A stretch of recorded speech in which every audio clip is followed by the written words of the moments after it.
Good morning, good afternoon, and good night, and welcome to the Amateur Otaku Podcast. How's everybody doing out there? I'm Brandon, Monkey D. Raffy, joined with Mike, Jamie, and the Mad Dog Isaac for another week of amazing anime content, thoughts, and conversations. Special topic of the day is Hayao Miyazaki's latest opus, The Boy and the Heron. But before we jump into our main topic and talk about this very, very interesting film, how you guys been, guys? What's going on? What have you guys been watching? What have you guys been doing? What have you guys been playing? What is going on with everybody?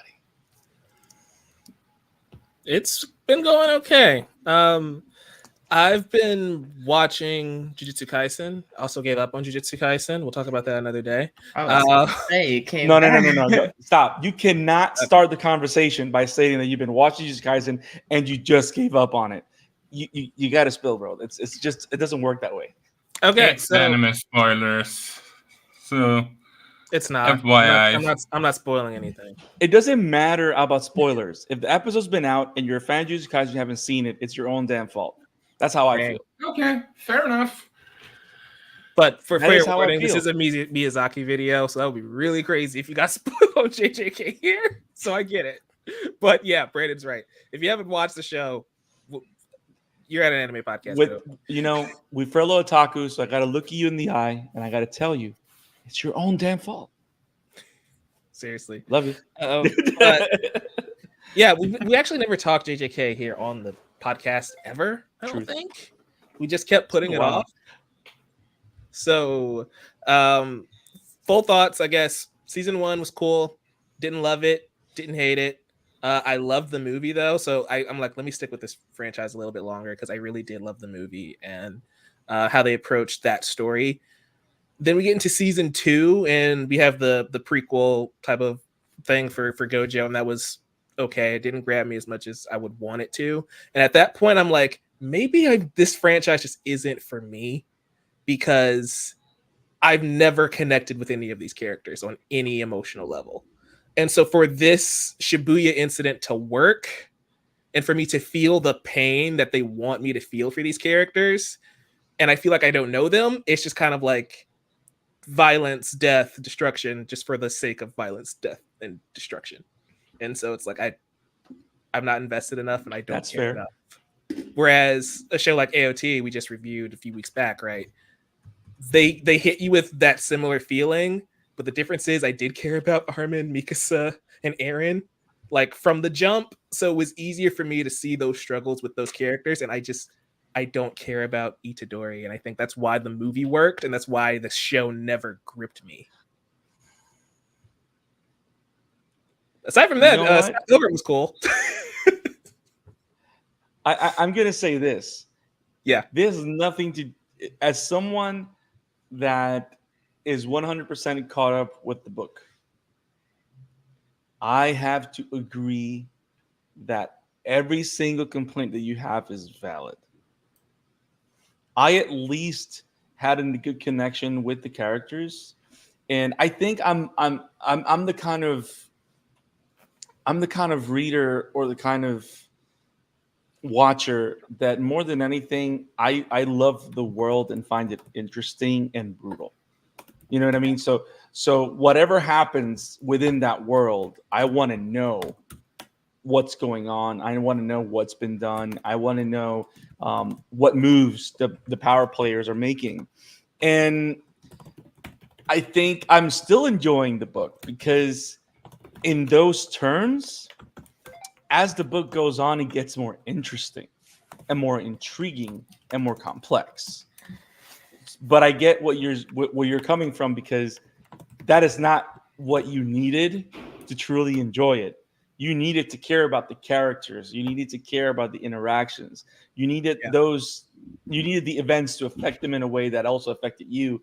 And I can see how all of that doesn't really happen. I feel like if Shibuya happened, like if we had another season before Shibuya, I would feel differently. But I never felt that connection to this specific group of characters in this show. And I think that's why the Gojo prequel works. That's why the movie worked, because it's like we're gonna establish the relationships between these people in this world where, but not the main characters, because why, right? Yep. That's kind of the complaint I have with Demon Slayer a little bit. Like I feel like I know Tanjiro. I can really relate to Tanjiro. I want to know more about Inosuke and Zenitsu, and I just never get that. Like I feel like I know very little about them, but I still do care about them because they have just like very strong personalities. Yeah. But with Jujutsu Kaisen, it's definitely harder for me to connect with some of those characters, even though, unlike Mike, I do feel sad that bad things are happening to people that I feel like they didn't deserve to have happen to them. Yeah, it's sad, but it's also like okay, it's like when Boruto died in Attack on Titan. It's like, that's very sad. I feel bad for that guy. Wish I spent a little bit more time with him so I get to know him a bit more. Yeah, I don't know. I feel like I'm sad in the sense that these characters I'm seeing have bad things happen to them. Like there was so much potential for them to be more interesting. Yeah. And so that's what makes me more sad, I think. Yeah. And I'm also like, I'm not a huge, like, I watch anime for the fights kind of person either. So Jujutsu Kaisen season 1 also didn't really grab me. Like I'm like, oh, it's like beautifully animated, really cool fights, but who is this person? Why do I care that they're fighting somebody else? It's interesting that you mentioned Demon Slayer though, because I feel like the difference, and that's really the big difference for me, is that Demon Slayer's first 26 episodes was about Tanjiro. Mm-hmm. And the effect that initial attack and his sister becoming a demon had on him and his journey of, I'm going to become a demon slayer and save my sister, was enough to grip me in, where it's like, even if I don't like Zenitsu and Inosuke is just kind of a hothead with a boy mask, like I care about that kid. And I never felt that way about Itadori. It's not that he's a bad character, he just never got fleshed out the way I needed him to for the story to grip me. Yeah. Valid complaints. Outside of that. Oh, go ahead. Ooh. No, go ahead. Oh, I was just gonna say, I finished watching the Yu Yu Hakusho anime, so now watching the live action show, I probably have more critiques than people who haven't watched the anime in a while wouldn't have. And what else have I been watching? Oh, I just watched Gran Turismo today. Not an anime, but it was fun. It felt anime-ish in a way. I do want to ask a question. Mm-hmm. As someone that has Yu Yu Hakusho very high on his list of things that he really enjoys, and moving up the watch list, like I've been thinking about watching the live action, because I don't want to spoil. I think I want to make it as simple as a question as I can. Do you feel that the same type, I don't want to say level, but the same type of care that they took with One Piece, you can feel a little bit on Yu Yu Hakusho, or is it more loose? I don't think that they took the same kind of care, particularly when it comes to the storytelling. I feel like the world and the outfits and those kind of things, it was more easy for Yu Yu Hakusho to kind of like the visuals. It was more easy for them to nail because they're just schoolboys wearing schoolboy outfits for the most part. I am upset that Kuwabara does not have her hair. I'm upset about that. I kind of wish she also had red hair, but it's still going for like a delinquent kind of look. So I'm like, yes, it's fine. But yeah, as far as the story goes, like the first episode literally crams like maybe 6 or 7 regular anime episodes into that first one. And I was not expecting that, and I was not happy about that. So now watching episode 2, I feel like they did kind of slow down with their consumption of however many anime episodes. It's still moving rather quickly, but it's fine. It's not horrible. I've got a question though, because you started this by saying somebody who hasn't recently watched Yu Yu Hakusho may feel differently. Did it feel like it was rushing through those plot lines, or were you just like, hey, I kind of wish we fleshed out this episode a bit more because I love this part of the story? Did it feel like it was a natural progression of the story in this version, at least? Yes, Jamie. He just asked you 5 questions in one breath. Go ahead. I feel like, I don't know, it's tough for me to kind of like separate the two experiences. Yeah, because there's bad pacing, and then there's you didn't do what the anime and manga did. Those are technically 2 different complaints. There's truth there. I feel like maybe it's a mix of both. Like, I don't think this is which is not good either. Yeah. That might be the worst possible outcome. Because in reality, if you have really bad pacing, but they're trying to cover everything, you can kind of give them a pass. Yeah. You know what I mean? But if they're just like not knowing what they want to do. Because it's like there are certain things that they have skipped over that are actually very important a few episodes down that I'm like, how are they going to like put these back together? And then also, I don't think this is a spoiler because it happens in episode 1, but Yusuke dies and he realized that he died. So then he kind of has to like deal with that whole situation. And something that he says is kind of like a delinquent kid, like, "Oh, nobody will miss me," you know, like it's better. I'm probably better off dead than alive. So that's a big plot point in the first. It is a big plot point in the anime.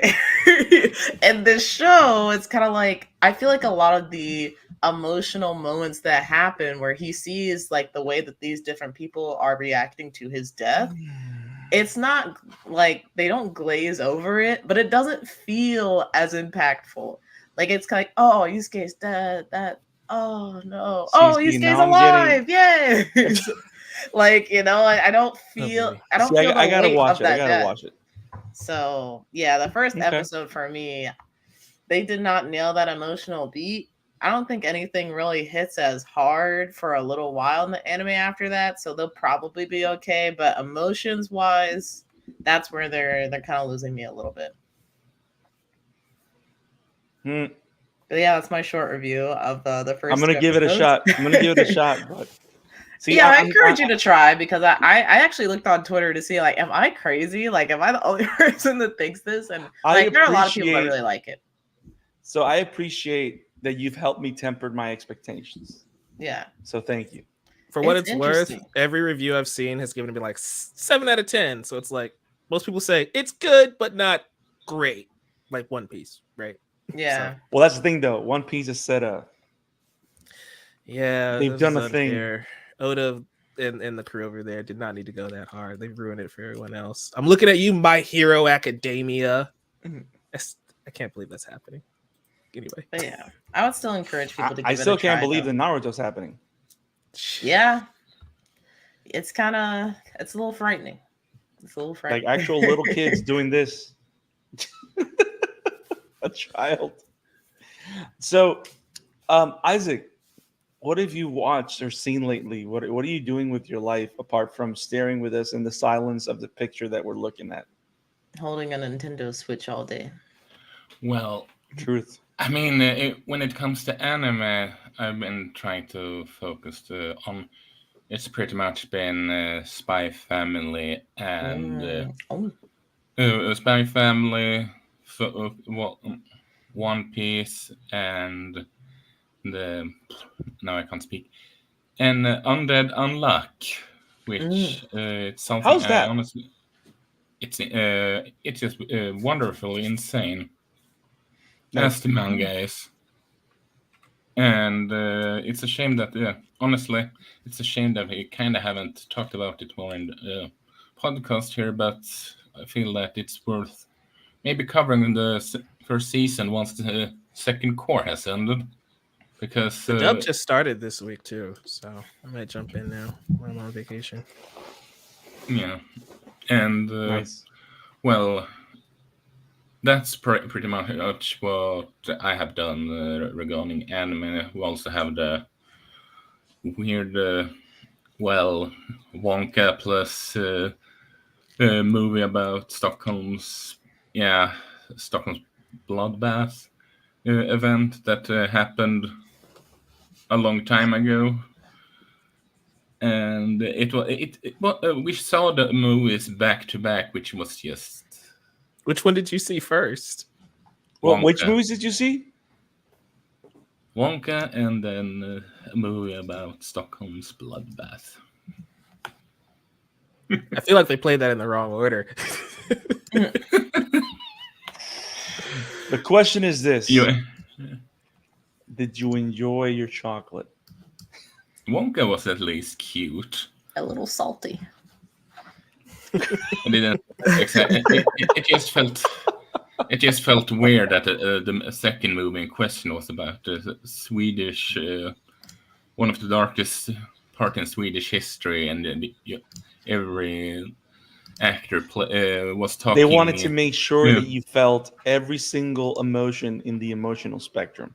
I guess so. That's what they wanted. They speak English in British, Danish, and Swedish pronouncement, and I mean, Danish and Swedish pronouncement makes sense. It was Danish that invaded it all, but British, why? But I digress. But That's crazy. and yeah, I should. I'm after with. I find it fascinating that you went to a theater, and everything started like, how cute, and then everything and like, why? Like we went on something called Filmsalens Lössevaka, which is they show two movies that they have chosen in secret, that you don't know who they are before they play, and the only thing that you really know is that they haven't been released in theaters, in Swedish theaters yet. That's the only thing you know. So it's sort of like a gacha game kind of deal. We do those That's- here too. I don't think I've ever had a double feature though, where you don't know what two movies you're going into. That's kind of It terrifying. was- Okay. It was when it was called See a Movie Night. It was 3, going from midnight from the night of the 12th to the 13th. It started about midnight, ended about 6 a.m. So, but Couldn't do Wow. that. I digress. Yeah, that's enough but- for me. I digress, So- but when it comes to Jujutsu Kaisen, I saw. Now, when we even speak about it, I can. First off, I can honestly understand what Mike and Jamie is coming from. Someone that collects the manga and is up to speed with the manga, and I would even say I'm so that they should surprised that have. we all agree. Yeah, Right? It's What's controversial going on? take if you think about it. Truth. they should have at least one story arc before the Shibuya incident, in my book. Also, Yeah. before I end this, and we might as well go to the movie, Yuta is better than Itadori. So, without starting to bring pitchforks and spit fire, so I haven't been watching that much. I have watched a couple of anime. Like I've watched. I started season 2 of The Ancient Magus Bride, so I'm happy. I need to watch Jason too. I'm glad that I spend more time with Chise, and the Magus. I started this anime out of a customer at my job that recommended it. He mentioned a bunch of stuff, and I started watching the show called Kingdom of Ruin. That Okay. sounds It's- familiar. It's a lot. Like it's a lot. Like the premise is a lot. Like you so practically you have like this. So God, whatever this entity is, created humans and witches. And witches are like the representatives of God in a way to help humans flourish on earth. Mhm. But and they're super nice. They're like they love VW everybody, and like they love humans and want to do what God wants, blah blah blah, right? But humans get resentful because they don't have access to powers and magic. Only witches do. Sounds So like they humans. grow. So they grow technologically, and then kill all the witches. Oh. And the premise is that there's just one witch that's an exile that has a human apprentice, and this witch is captured with the apprentice. The apprentice sees them killing them, and now the apprentice escapes from a prison 10 years later and has vowed to kill every human on Earth. And it's so for the first 5 episodes is this revenge, bloodied madness of just somewhat shoddy animation and just revenge craziness. And it's crazy because it now in episode like 7, we have a story that has depth, and I'm like, it took a while, so I kind of want to stick with it. So I'm already like 8 episodes in, but I don't think it's anything that's going to change the world. Yeah, interesting nonetheless.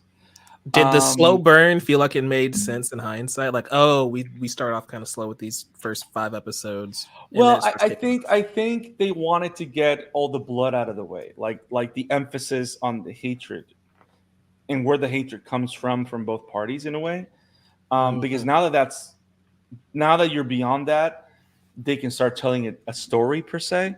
They had to establish the lore. Okay. Yeah, but they took a long time to establish it, and at least it was very action heavy and interesting. But I can see where a lot of people might just abandon it after the first 2 episodes, because you have to like kind of want to give it a chance, like for real, you know? Yeah. So I did that. I'm looking before you move on. I'm just looking at the mangaka who made this series. So far, according to Google, this is the only book series they've ever worked on. So that rough start might be because this is pretty much their first manga. And so they kind of found their footing later on, it seems like. Yeah. Now, I do want to ask this question to you, Isaac, primarily. Have they announced an anime for Sakamoto Days? It's rumored, but I haven't heard anything official. Because I am almost caught up with the book, and damn, I forgot. I know. Like, I forgot. It's amazing. How I want to say this. If you guys want to read great non-superhero action, like power-based action, like, because the cool thing about Sakamoto Days is that it's about essentially but there's no magic. But there's no magic system. There's no power system. It's just like Assassins, John Wick kind of side of world, but it's like there's a lot of comedy to it. But this guy knows how to draw action. Like, there's this one scene that I saw in between of car chase where a guy jumps off a bike. There's this car that blew up or something. It's in the air like this. The guy jumps off the bike, goes in one door, goes through the car, goes out the other door, and then jumps on top of the bad guys. It's amazing action. I mean, I need the anime now.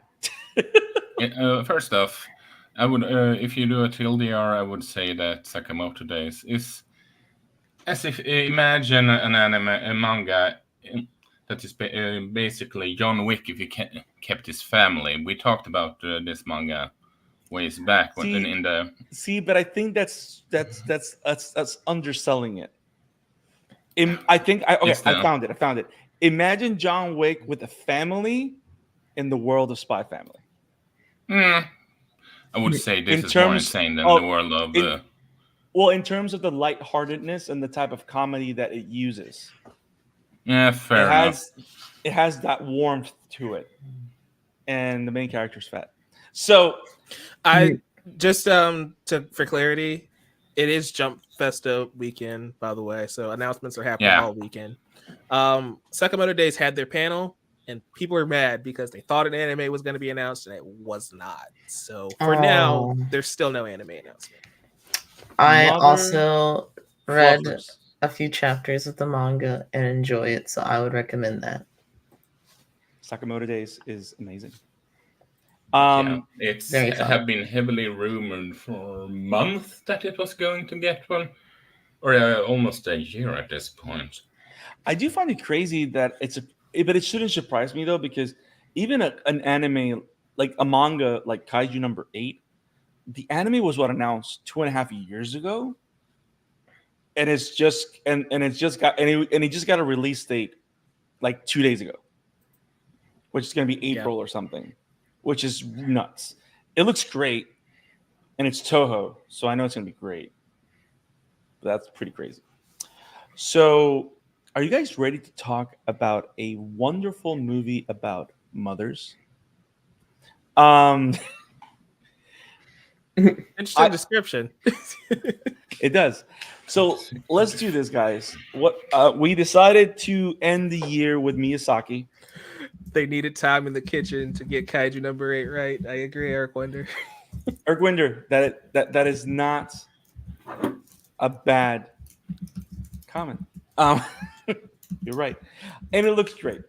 And Kaiju number 8 right now in the book, whoever's reading the book, it is going crazy. Now, we're going to talk about this film. Hayao Miyazaki has come back from retirement for like the 4th time. And he came back and he's dropping bars in this movie, The Boy and the Heron. And he got, and not only that, he got the team back together. Because Studio Ghibli himself, he even brought Joe Hisashi back to do the score, which they go back all the way to My Neighbor Totoro. And I think Hisashi also did the one for Nausicaa, The Valley of the Wind, which is one of the first films that Miyazaki did right before he opened Studio Ghibli. Yep, that's Banger correct. movie. We reviewed that here, Isaac and I. Yeah. Now, The Boy and the Heron is a dreamscape-filled story about a young man named Mahito as he struggles to find his place in the world, in his family after the death of his mother, and the introduction of his dad's new partner. And it's not much as a coming of age, but also more of a movie about grief and handling grief. When whether deciding to handle grief or not, and I find it very interesting. I feel that I haven't seen it enough to give it a solid rating, but I have a lot of thoughts, and I'm excited to have this conversation with all of you guys. I think I was the only one that watched it subbed, right? Am I the only one that No. watched it in I the also original watched Japanese it cast? subbed. Yes. Ooh, I watched we it got subbed. 2 and 2. Go 3. team!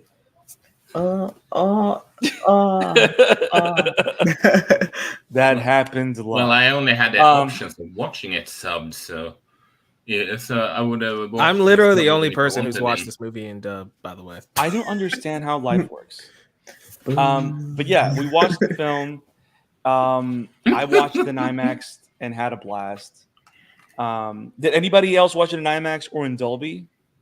No, I didn't. I watched it in Dolby. It was really I wished we had those Dolby. two in Västerås where I live, but unfortunately, no. Now, It was just a regular screen. I film, Isaac, that it's appropriate to start with you. facts. Well done, sir. Well done. By the way, the little bit that I've heard of Robert Pattinson doing the voice of the Heron is crazy. You know, I didn't even know like- who the cast was for the I thought- English dub. I'm gonna be And reading that he was the Heron, I was like, wait, I might have to watch this. This No. cast is stacked. It's well, amazing. correct me if I'm I only wrong. know about Florence. Willem Florence Dafoe Pugh was in because this of movie, you. right? What was that? Willem Dafoe, Robert No, but Pattinson, here's the Karen thing, though. Fukuhara. I thought that Willem Dafoe was gonna do the Heron. Right? You see what I'm saying? Because the voice Yeah. that he's doing, I'm not saying that he's doing the Dafoe impression, but like everybody knows Defoe's Green Goblin. You know what I'm saying? And there Mhm. was a little bit of that energy there. So when they said, no, that's Robert Pattinson doing the Heron, I was like, I don't know what was going on with Robert Pattinson for this dub, but it's like he could have just came in. He could have voiced the dad. He could have voiced any other Yup. side character. But it's just like, no, I'm gonna be this grungy old bird, and it was crazy. yes, it was. So He is something of a voice Wait, actor himself. so Willem Dafoe. So I'm looking at this right now. So the voice that Willem Dafoe did, he did the voice of the pelican that was dying near the toilet. That was Willem Dafoe. That's Willem all he did. yeah, The Willem Dafoe, entire Dave movie. Bautista, they had roles, but they were more like glorified cameos. It was really Florence Pugh, but Karen that's great. Fukuhara. That's Yeah. great. That is great, though. They were fantastic, I will say. Yes. Great performances from everyone. So correct me if I'm wrong. So it was Bruce Wayne, the Mágico, right? No, that's not Bruce Wayne. Who's that kid from? Where's that kid from? Remind me. I've got a cast guide. He's from Disney's Newsies the musical. He's also in No Hard Feelings. The Jennifer Lawrence movie. He's the lead in that. No, actually, you know what? No, I don't know. This is a boy. That would be very bad if he was the lead of No Hard Feelings. Yes. That would have been bad for everybody. But yeah, like this film is very interesting, and what I wanted to say is, I think it's fitting that for a longtime anime viewer, and with being that you were the first person I ever talked Ghibli with, Isaac, I want to know your thoughts first. And I want to know where this movie falls in terms of what you've seen from Ghibli, not knowing that you know all the films. So I want to know your take first. What are your thoughts? Well, for me, I would argue that this is easily, I dare argue, top 5 of the Ghibli movies. I wouldn't say it's my favorite. Okay, so movie. let me ask you this: so Ghibli movies or Miyazaki or Hayao movies? Studio Ghibli. Okay, fair enough. Because I can't recall what movie in Miyazaki. Every movie Miyazaki has done because Miyazaki hasn't done every movie within the Studio Ghibli. So I rather say Studio Ghibli than the Miyazaki movies here. Fair. Just FYI. Gotcha. Makes sense. So for me, it's sort of like it's an excellent. I wouldn't be surprised, knowing I know it's going to sound a bit dark and all that, yes, but it's sort of like I can't believe this is a movie where he has done processing maybe his feeling about his mother's death or another's family member's death, while also coming into terms that I'm not going to be able to do this for 20 plus more years, most likely. So it feels sort of like it's sort of like him doing a therapeutic piece in 2 different senses in that regard. And it's interesting that he, how should I put it? It's sort of like the world where he visit his mother again, even though, spoilers, is the mother of the main character's die, and his father.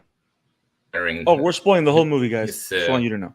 Former, his sort of Very like late aunt, for that disclaimer, isn't but it? I appreciate the attempt.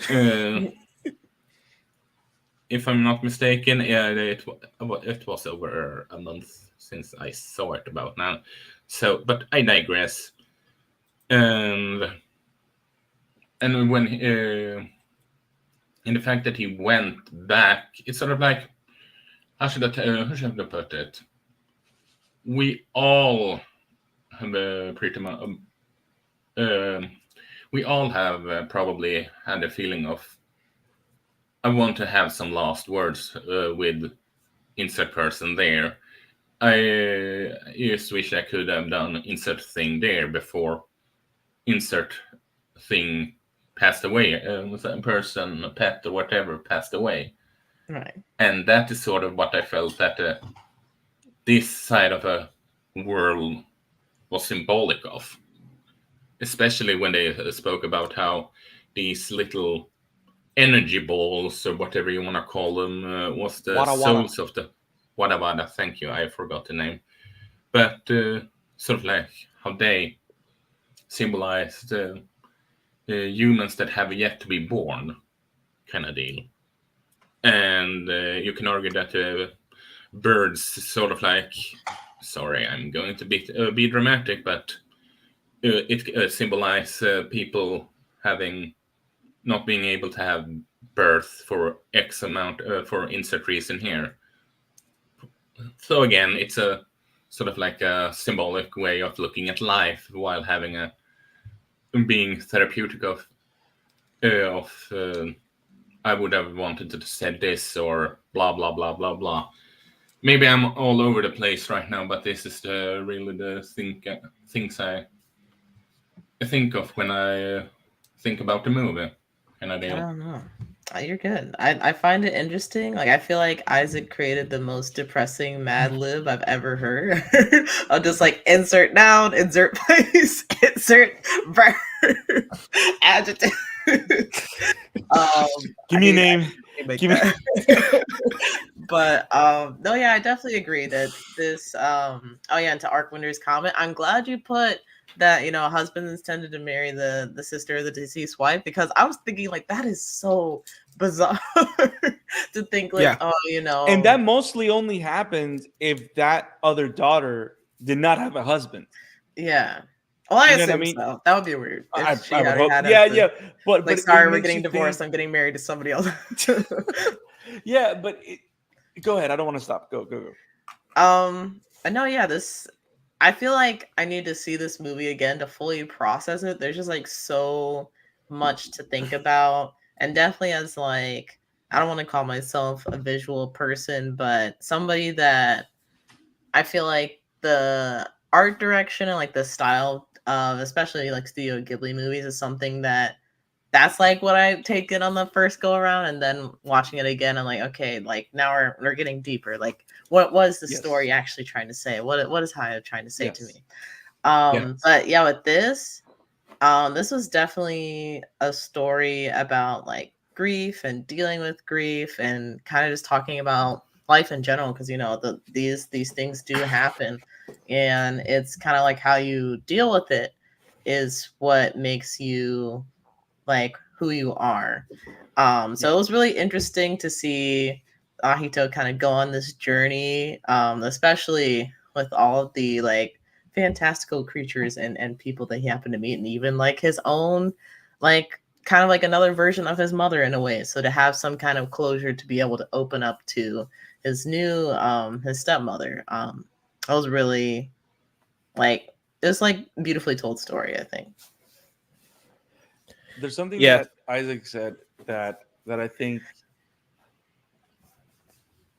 it really captures a lot of the vision. Maybe I would say that I somewhat agree with is I don't necessarily agree with the whole him trying to flush something out artistically in a way, like he won't have another chance to express himself artistically in this way again, maybe, or in a long time, or I don't see that much, but I do see the idea of him kind of pushing the metaphorical list of lines out the window and just use whatever comes to mind to touch about the subject, right? Like, he literally feels like he's going all out of it.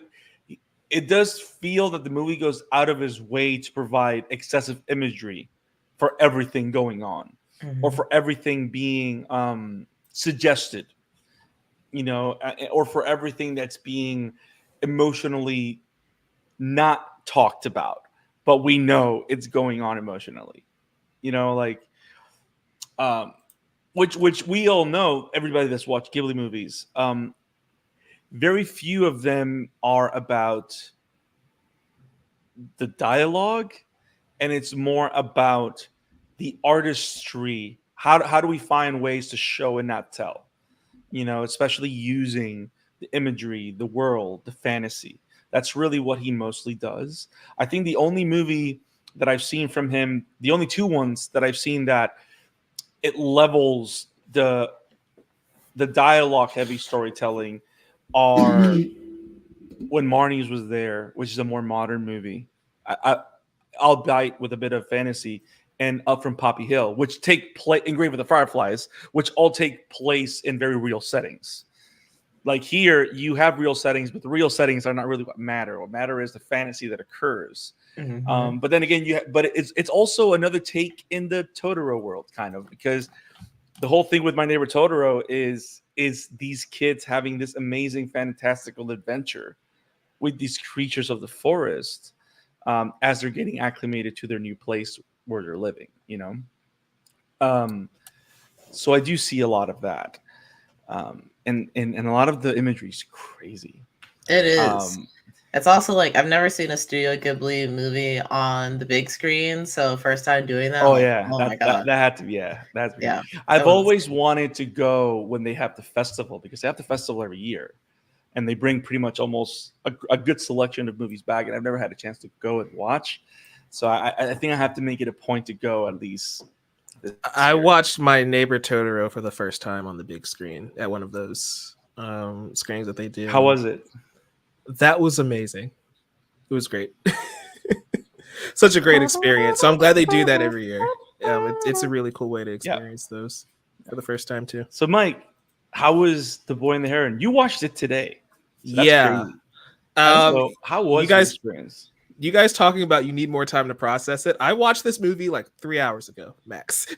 So it's a lot. It's a lot of emotion. And he has a synopsis, he has a draft, he has an article, he's done it all. the fun facts.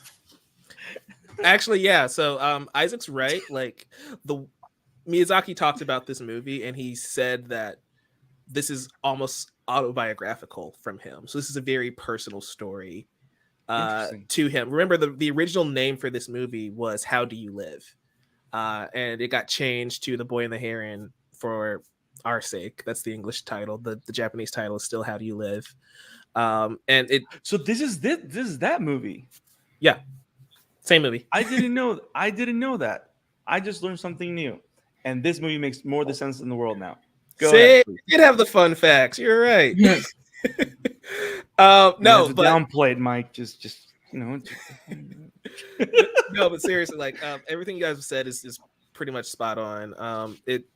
Miyazaki's using a lot of imagery from like Alice in Wonderland, right? Of like telling that story of this kid is missing his mother and him having to deal with that emotion and that pain and how to move on, which again, why the original title makes so much sense. It's how do you live after such a heartbreaking tragedy, right? Like his dad's moved on, his mom is gone, he's alone, and he's looking for a reason to continue on with his life in the state that it is. And I think that's why the ending of this movie, the resolution, is so impactful, where he has the realization of, I do have friends and family and people I care about and that care about me.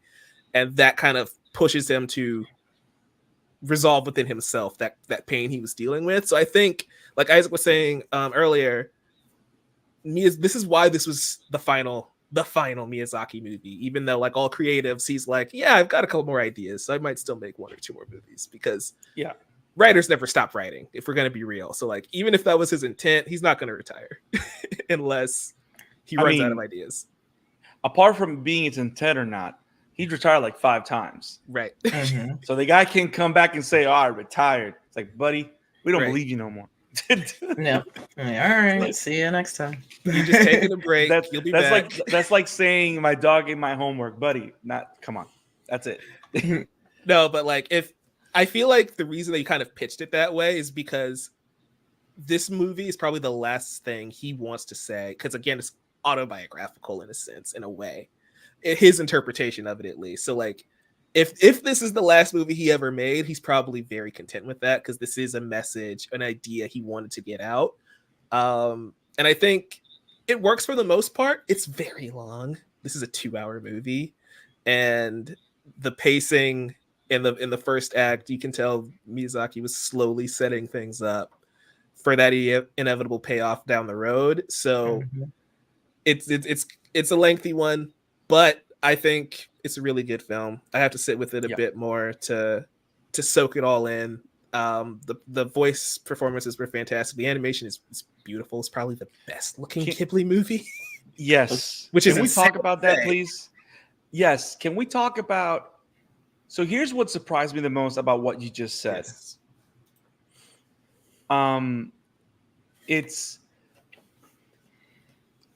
I find it fascinating. We've talked about Makoto Shinkai movies a lot here, right? And one of the things that we all love on Shinkai movies is that its style is unique, but also it pushes the boundaries of the mixture of digital animation and hand-drawn animation. It finds this perfect place between these two worlds to give us something that we've never seen before, that we love, that feels real, but we know it's anime and it's a cartoon, right? I was blown away, not surprised, blown away with how Studio Ghibli was able to find a way to make their movie look even more artsy with digital elements. And it still feels like a Ghibli movie. That's the thing. It's not like Disney reinvented themselves when they started going to like 3D animation. It's like, that's not what the 90s movies look like. It's a completely different thing. Like, you still feel at its core Ghibli, which I think is that's the thing. It all feels hand drawn. Yeah. But they've used the digital effects and lighting and coloring to make it feel like art pieces. The grass, the water, it looks like Monet paintings.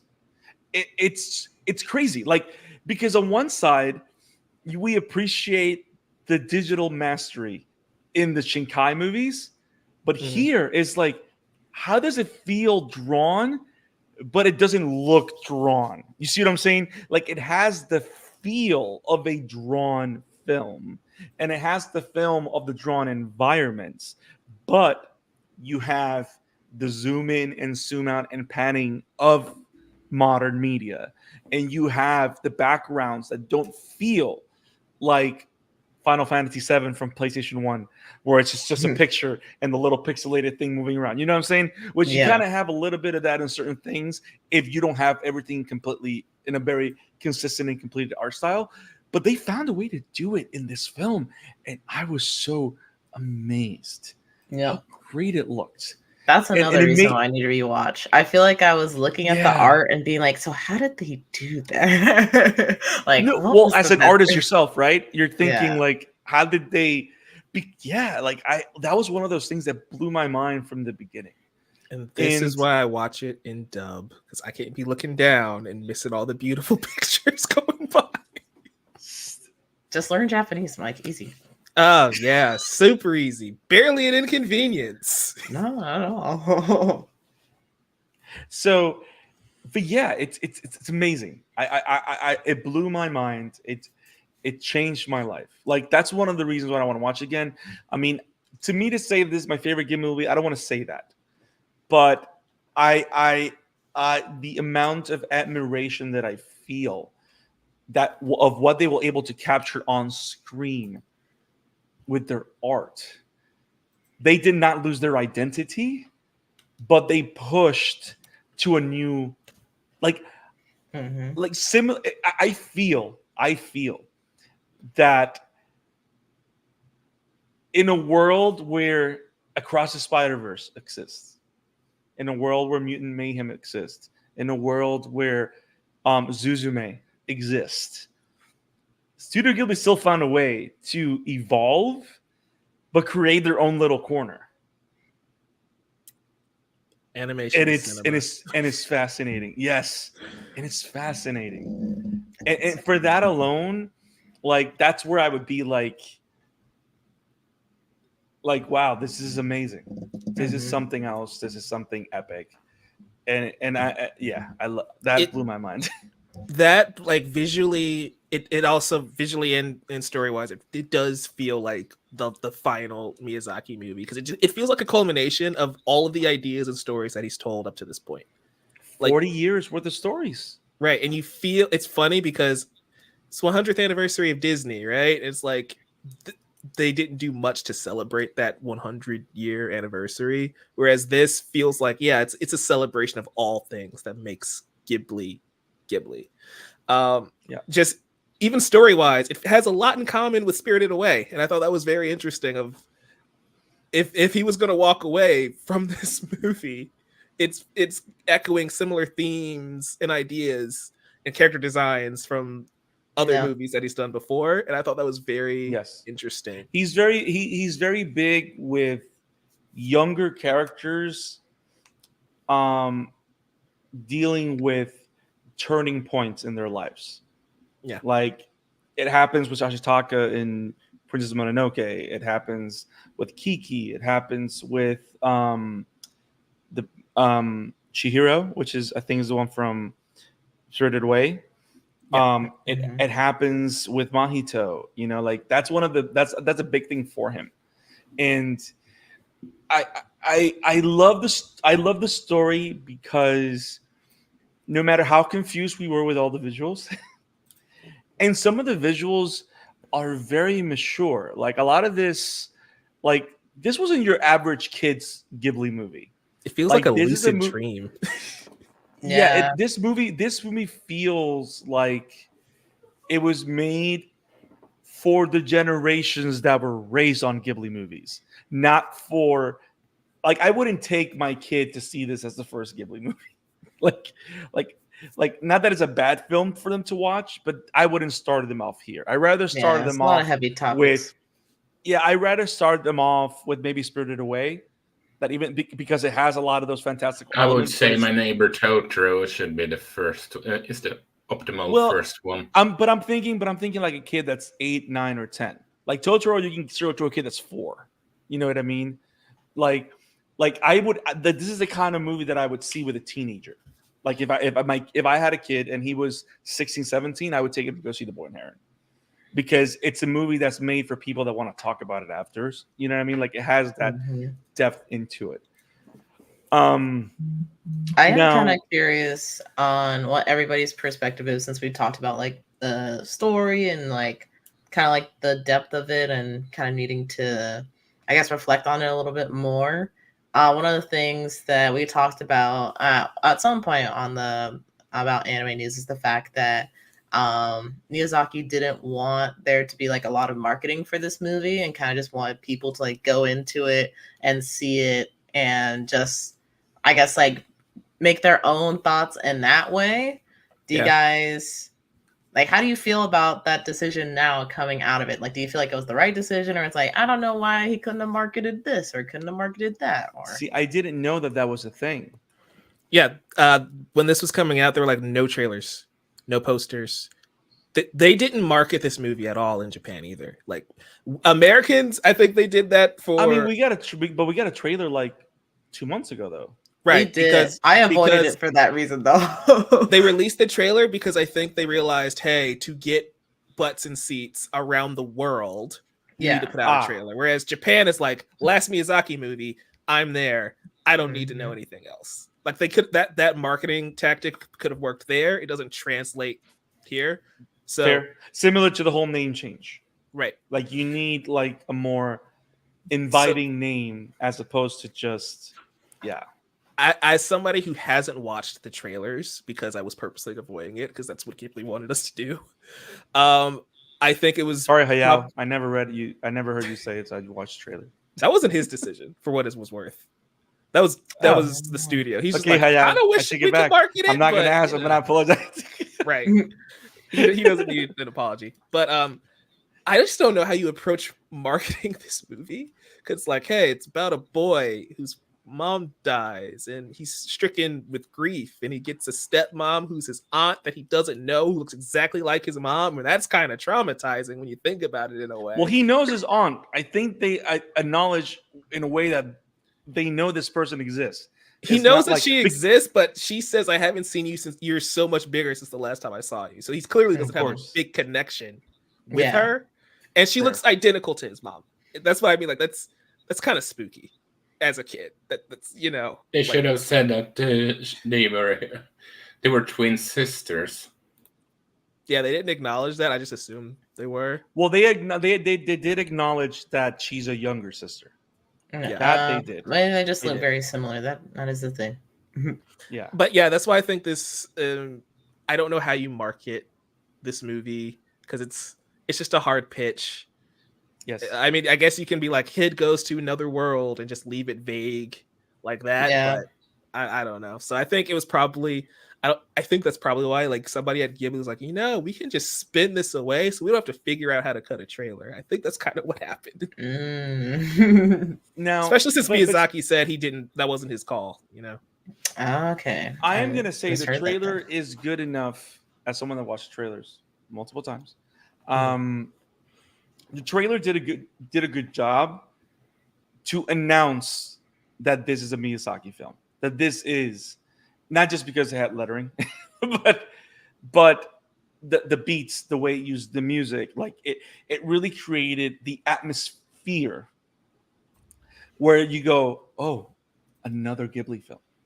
It did have that awe factor, that wow factor, that ooh, I have to see what's on there. I have to put my butt in that seat and I got to watch this. Like, it did create that. So the trailer in that way, I think, did enough to sell it. I don't think this is the kind of movie that you sell by putting a little synopsis in the newspaper. Like, you have to sell it visually, because most of the times we go to Ghibli movies primarily for what we're seeing and then go into the story. Like, I think that's something that's really big with Ghibli movies, at least for me. Even though I do enjoy them, I personally feel that one of the strongest attributes that Miyazaki has as a director is to be able to tell a story through ideas as opposed through exposition and traditional storytelling. You know what I mean? Like, so he knows how to express his ideas with the complex figures that he shows. Not necessarily because you have someone giving a speech like Pain and Naruto. You know what I mean? Like, that's not what happens here. Now, can we talk about how brutal and real the real world events of this movie are? Like, because they're very real. Like, That apart intro from the hurts. not just, but see, yes, the intro, the way he animates fire, Right. because like I'm gonna say this. Everybody screams about, oh, the water graphics in Horizon, like, you know what I mean? Like, that's fine, that's good. The fire in this movie, like, everybody talks about the rain and Weathering with You. That's fine. The fire in this movie, like, especially in that first shot, buddy, amazing. But every time from that moment that we know that Mahito's mother dies, how that character carries the grief and everything that he does, and you're feeling it every time you look at him. That to me is brutal and crazy, but also, which to me was the strongest theme, right? It's not just the fact that he lost his mother, because it wasn't as much the fact that he missed her, because he did, and that was a big point. But the biggest struggle, I think, that the biggest obstacle that Mahito had was the fact that his life was stuck. He was stuck, and Yep. he wasn't living, and he gave up on living, I and he didn't know how to get unstuck. Mhm. You know, and, I have and a everybody question. else. then you're when you're Let me done. finish this thought. I'm going to give you the platform. Everybody else in his life is moving on. His dad is moving on. His aunt, for better or worse, is moving on. You know what I mean? Like he's physically moving on, because you can tell that it's been 2 years and he still has the same face, same clothes. I mean, now that he controls, you know what I'm saying? Like that imagery that everything's the same with him. He doesn't look different or grown. But you know that he's like the same. Like the whole thing where he hurts himself to not have to go back to school because he doesn't want to deal with real life right now. Like those moments like that are hard and so real. Mhm. Which again, great that it's a slow burn, because those are the important key moments that allow you to survive through the entire dreamscape that comes after, because you can definitely lose what you're trying. It's very easy to lose what he's trying to say, but when you grab that he couldn't move on, and then he gets to it, because when he gets to the point that I have to do this for my dad because my dad's fiance is in trouble, for him to then say, I'm not here just because of my dad. I have to move on. I have to accept it. And there's a lot, bro. I'm gonna shut up. Isaac, I'm you got gonna stuff. I'm gonna let Isaac ask his question in a second, but I just want to point out the tagline for this movie is "Death comes to an end and life finds a new meaning."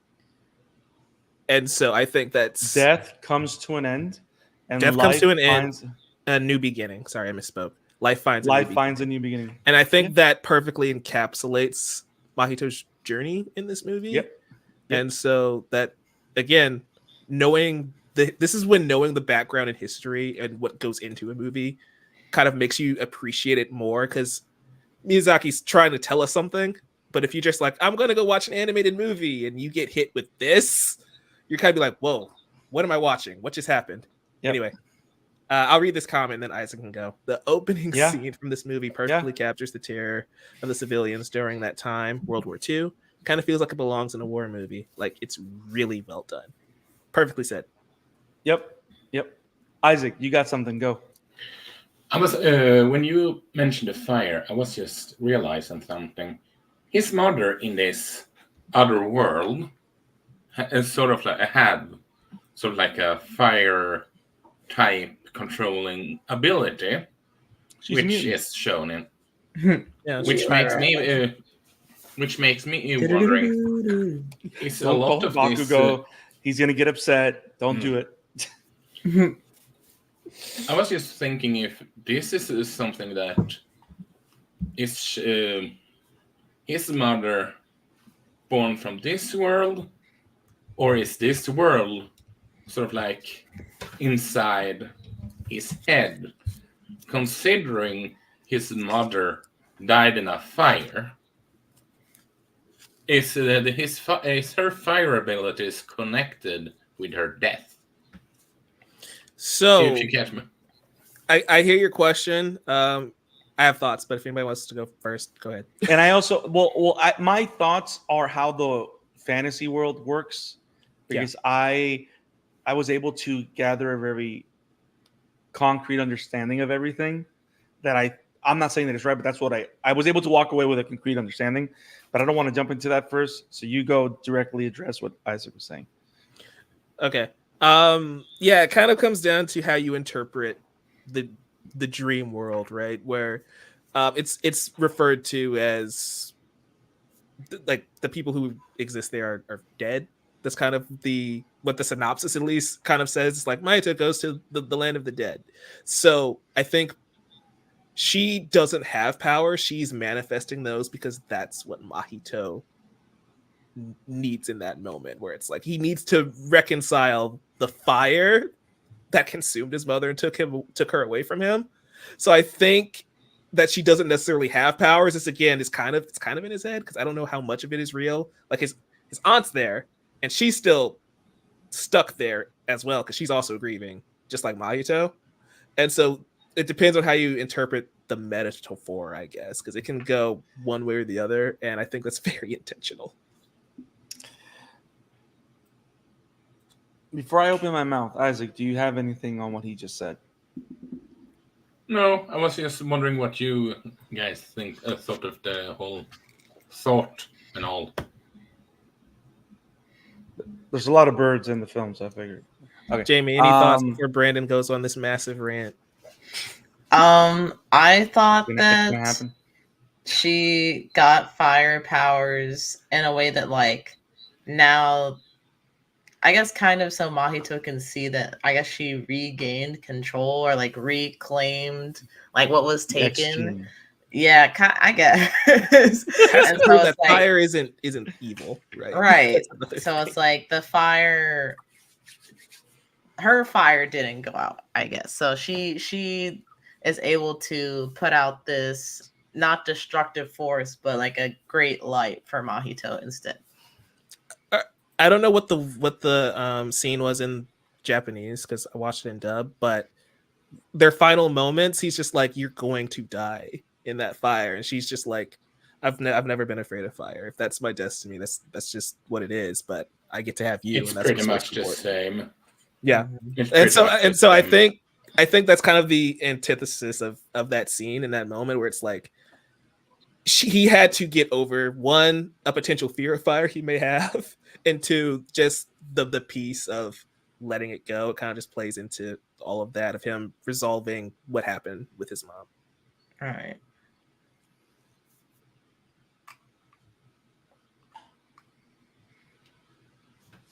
So it all goes back to the Parrot King.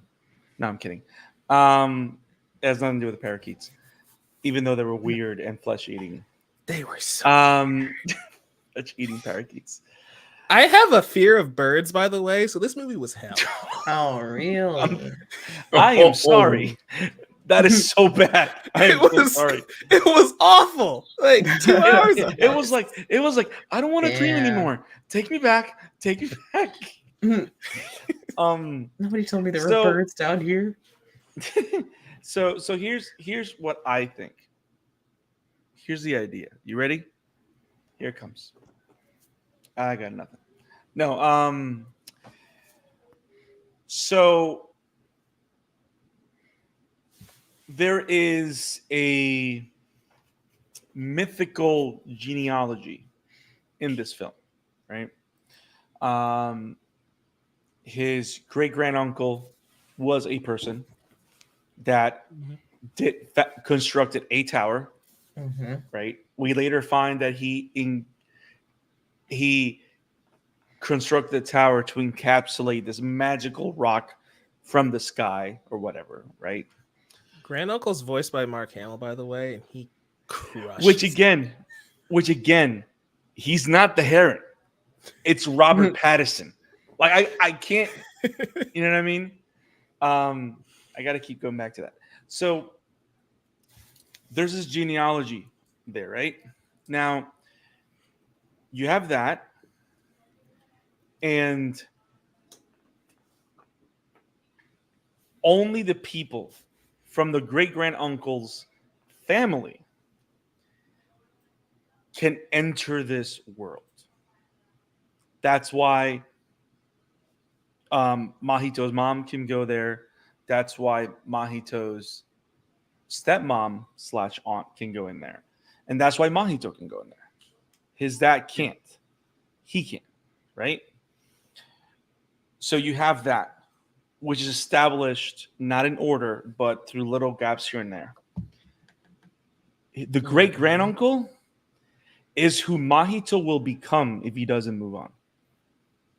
That's why him staying in the dream world is an option.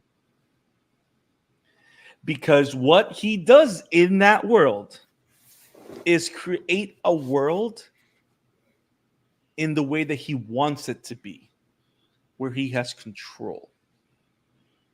And part of the theme of the story is that you don't have control over life. Life happens, and you have to learn to continue moving on with it, right? That's where the great granduncle thing comes from. which is a theme in a lot of Miyazaki films. That's why I think Yes. it's interesting that he revisits it here. Yep. So his mom there is not an apparition of Mahito. It is his mom. Because the whole thing about this stone world, there is no time or space. Everything can inhabit at the same time. This is his experience getting lost in the world. There is a story that Mahito's mom once got lost for an entire year. And because there is no time and space, this is that version of his mom in the past that's meeting him in the future. Because there is no time and space. So this is not his dreamscape.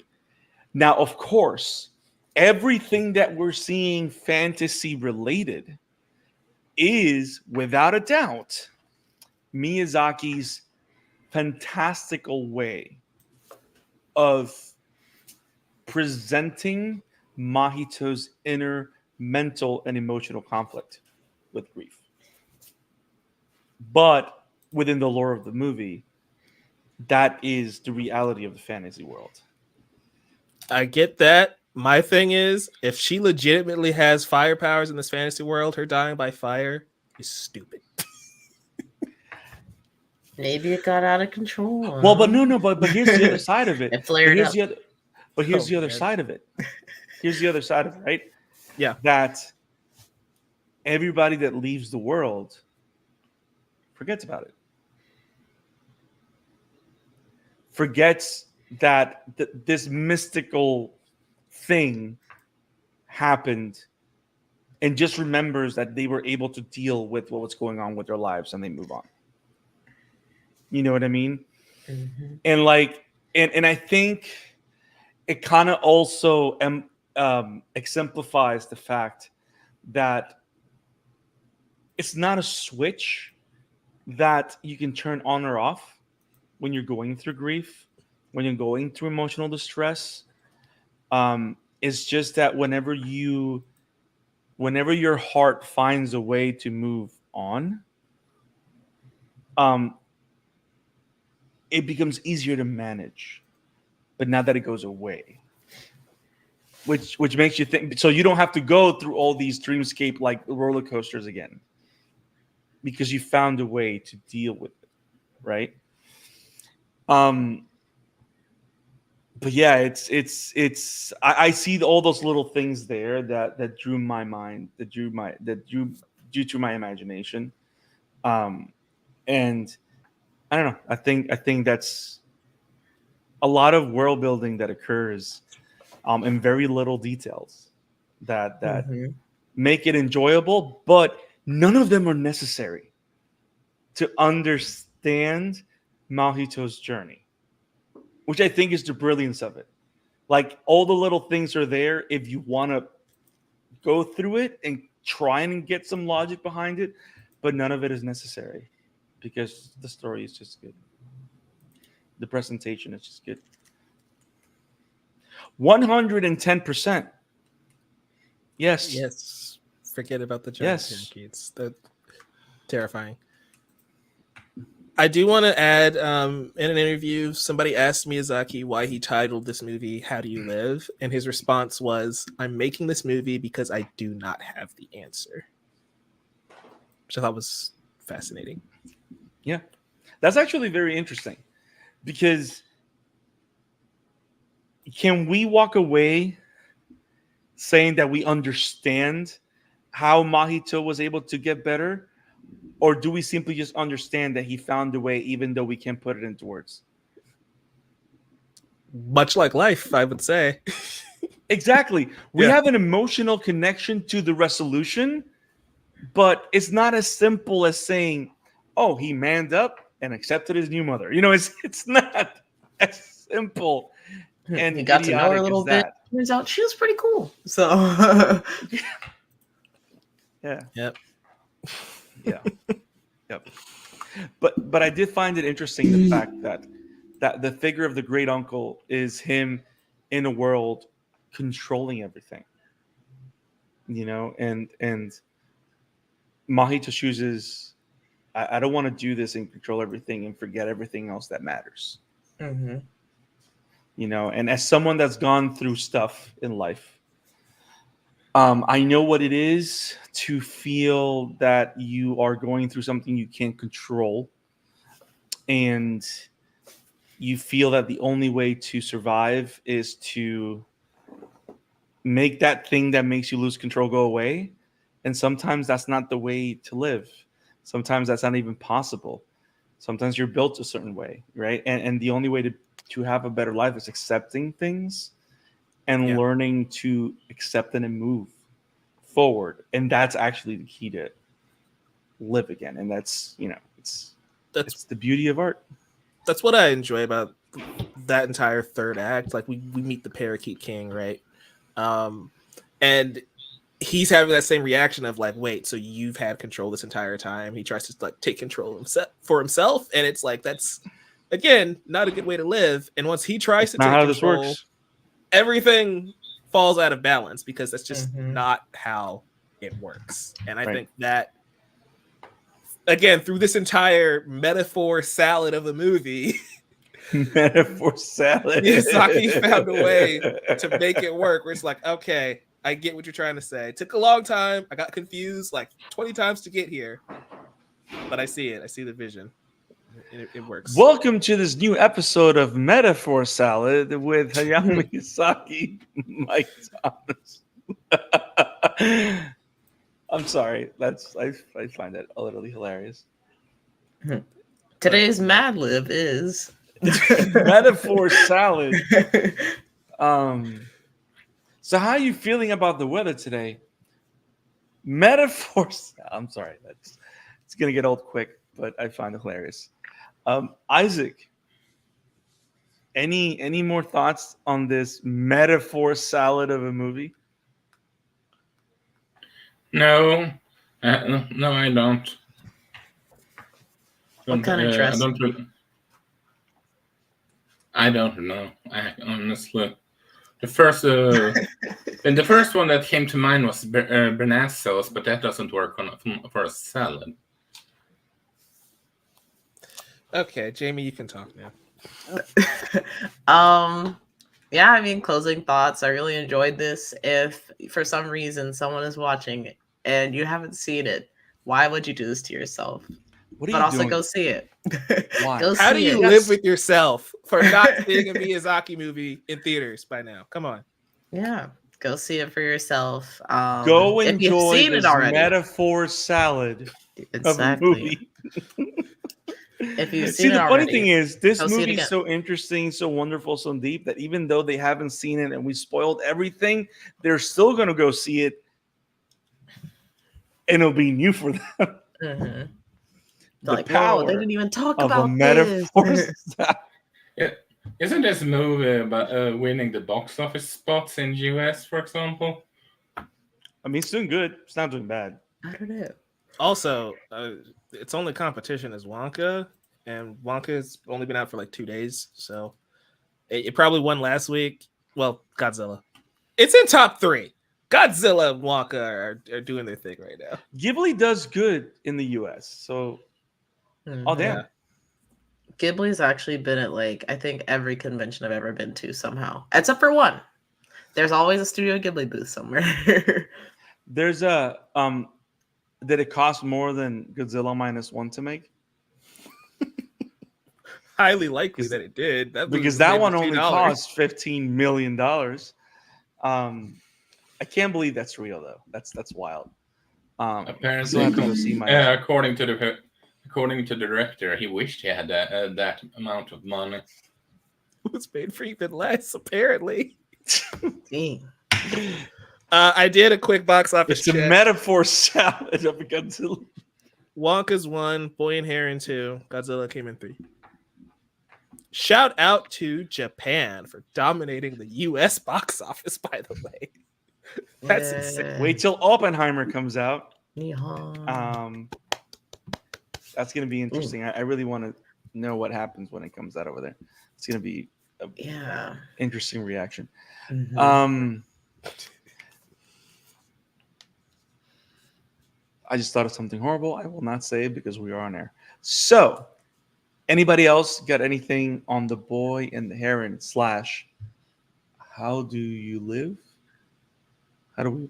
I appreciate you adding the question mark because that is a part of the title. So whenever you say the name, it's "How do you live?"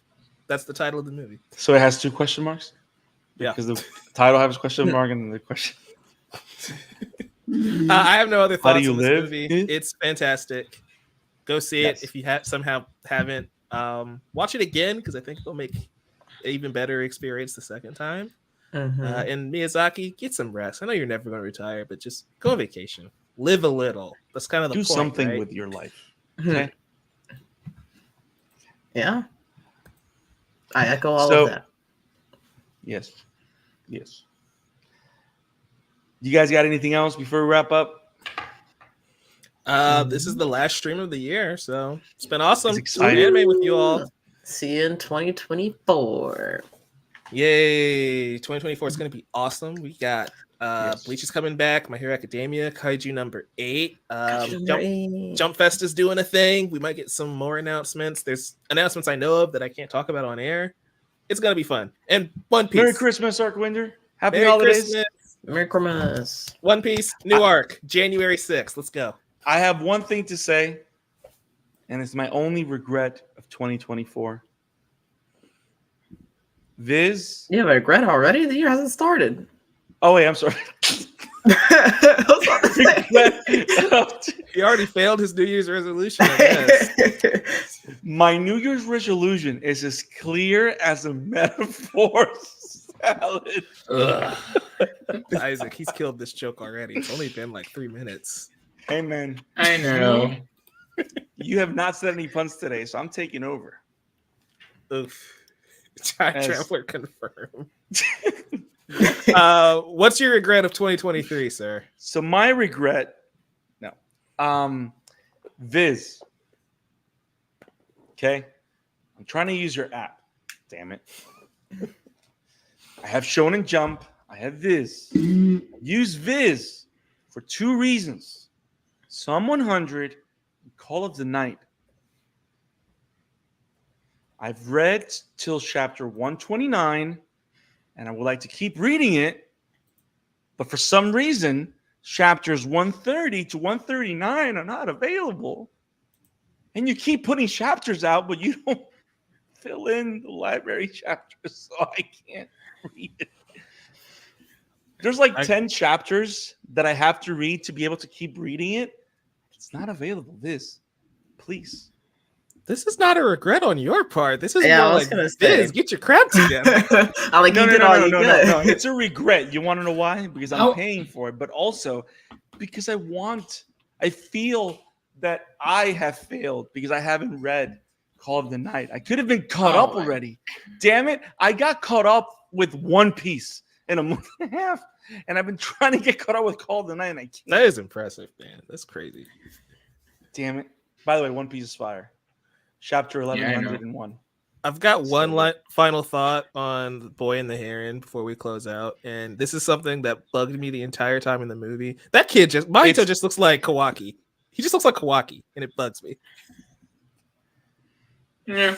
That I was can see all. what And you're Kawaki is a metaphor salad of tech. Boom. And Kawaki Burn. Uzumaki is something else. I will tell you that.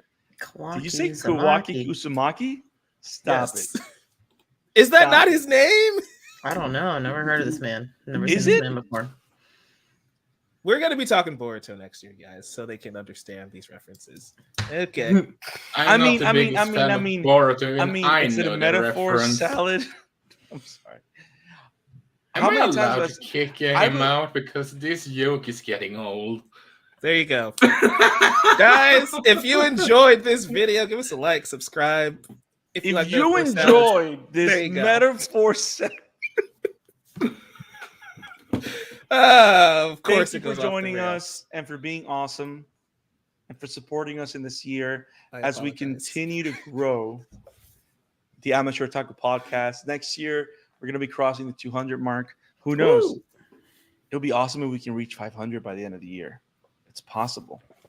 There's a lot of people that watch anime. There are a lot of people that watch anime. There is. Wow. There is. You guys are awesome. We appreciate your support and checking us out here on YouTube, on Twitter, and on TikTok. You guys stay awesome. Stay safe. Enjoy your Christmas or whatever holiday you celebrate with your family and your loved ones. Enjoy the New Year's. Stay awesome. Be awesome. And keep watching anime, guys. Peace. See you in Oh, yeah. 2024. Bye. Boom. Shot.